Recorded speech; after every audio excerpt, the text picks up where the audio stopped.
عليكم، ازي حضراتكم؟ عاملين ايه؟ ده فيديو جديد من فيديوهاتنا ازاي تشطب شقتك. نتكلم عن نقطة مهمة جدا في طرق كتير لتنفيذها، وهي الابواب الخشب بتاعة الغرف والحمام طبعا. تركب قبل السيراميك ولا تركب بعد السيراميك؟ والله يا جماعة، يعني انا عن نفسي زمان اول ما بدأت، الحمد لله يعني بادئ من 2005 من زمان قوي شوية يعني. فكنت بركب الحلوق بكانة ويركب بدفء، واللي يجي المحار يقفل على الحلق بتاعي وتمام، وبعد كده المبلط يشتغل واجي اعمل البرور وادهن في الموقع. فلقينا بعد فترة ان الموضوع ده مش احسن حاجة، وفي بدأت تظهر مشاكل، وفي عيوب للموضوع ده. ان بدأ بعد فترة يا جماعة الخشب عنصر طبيعي بيتأثر بالمية، واخدين بال حضراتكم؟ فتلاقي ساعات الجزء بتاع الحلق نفسه اتنفخ بسبب ايه؟ بسبب الميه بتاعت المونه اللي المبلط بيستخدمها.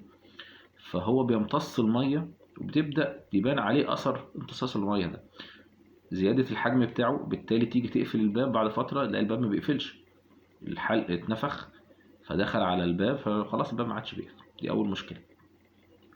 تاني مشكله، ساعات بيبدا يضرب سواد من تحت، فطبعا المنظر باظ والشكل مبقاش احسن حاجه، تضطر تصاروخ بقى الكلام ده عشان يرجع لحجمه الطبيعي.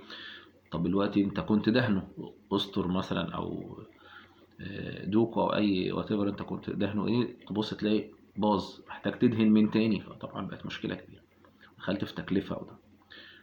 فطبعا احنا كمهندسين بنفكر دايما في الحلول، كل ما بتقابلنا حاجه بنحاول نفكر لها في حلول بطريقه احسن، بنطور من الشغل بتاعنا. فوصلنا للحته بتاعت ان احنا بقينا بنركب دلوقتي الابواب بعد السيراميك خالص ما يخلص. بعد السيراميك ما يخلص بنجيب بتاع المحار، كمان بيمحر الحلق بتاعه وبيأممه بطريقة نظيفة بمقاس مظبوط، ويجي النجار بيكون اخد الديزاين بتاعنا بتاع الباب، مخلصه ومفنشه وجايبه، بيركبه بفوم، بيقفل عليه، وبعد كده بيركب البور بتاعه. لو في بقى اي تلقيطات، اي حاجات خفيفة بس بتتعمل، بيركب الاكسسوار بتاعه. كل حاجة بتبقى نظيفة، بتبقى جميلة.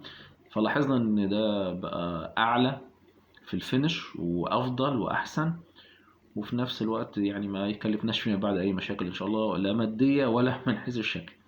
ان شاء الله يعني ربنا يملى بيوت حضراتكم خير وبركه، وان شاء الله معادنا مع فيديو جديد ازاي تشطب شقتك. السلام عليكم.